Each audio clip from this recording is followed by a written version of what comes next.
Dans cette vidéo, nous allons apprendre comment créer des processus de synchronisation manuelle pour les données agrégées. Dans l'écran principal de l'application, nous sélectionnons Synchronisation manuelle dans la section Synchronisation des données agrégées. Cette fenêtre contient la liste des éléments que nous pouvons synchroniser. Ils sont regroupés par ensemble de données, mais nous pouvons également sélectionner des éléments de données individuelles ou des indicateurs.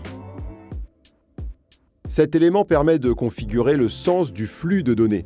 Il est possible de pousser les données de cette instance vers l'instance distante, ou l'inverse, recevoir des données de l'instance distante, ce qui nécessite une configuration supplémentaire. Cependant, pour ce tutoriel, nous sommes en mode push. L'instance locale est l'origine et l'instance distante est la destination.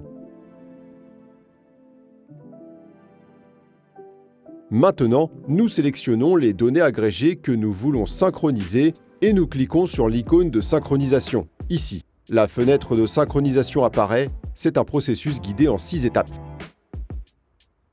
Dans un premier temps, nous sélectionnons les unités d'organisation. Lorsque vous sélectionnez une unité d'organisation dans l'arbre, comme ceci, sachez que les unités enfants ne sont pas sélectionnées. Nous n'incluons que les événements enregistrés à cette unité spécifique.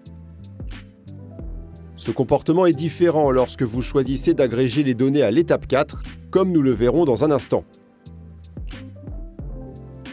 Dans l'étape de la période, vous sélectionnez les données agrégées en fonction de leur date. Vous pouvez choisir une période prédéfinie ou fixer une date de début et de fin. Il est maintenant temps de choisir les options de catégorie. Pour les éléments de données agrégés, il existe des options de catégorie associées. L'option par défaut est de tout synchroniser, mais il est possible de choisir manuellement. Dans ce cas, nous avons ici la liste des options de catégorie liées aux données agrégées que nous allons synchroniser. Déplacez les éléments requis vers la droite pour les inclure dans la synchronisation.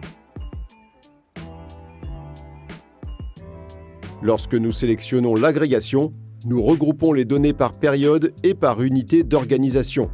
Tout d'abord, il modifie la sélection de l'unité d'organisation à partir de la première étape. En sélectionnant l'agrégation, vous envoyez non seulement les événements pour le Ghana, mais aussi pour toutes les organisations en dessous du Ghana dans l'arbre. Deuxièmement, nous définissons ici une période d'agrégation. La cinquième étape est la sélection des instances. Nous allons ici sélectionner l'instance ou les instances vers lesquelles pousser les données.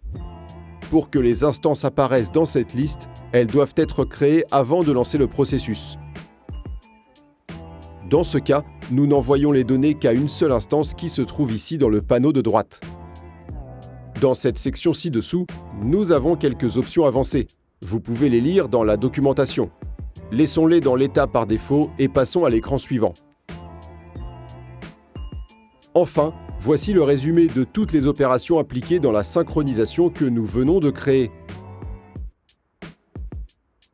Commençons la synchronisation maintenant. Lorsque la synchronisation est terminée, nous obtenons le rapport avec le résultat.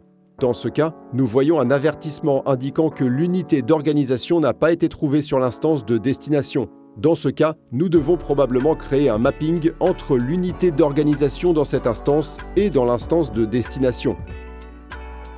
Reportez-vous à la vidéo de formation sur le mapping pour savoir comment faire. Dans ce résumé, nous pouvons également jeter un coup d'œil à la réponse JSON du serveur et aux statistiques des données avec la liste des valeurs de données créées, mises à jour et supprimées.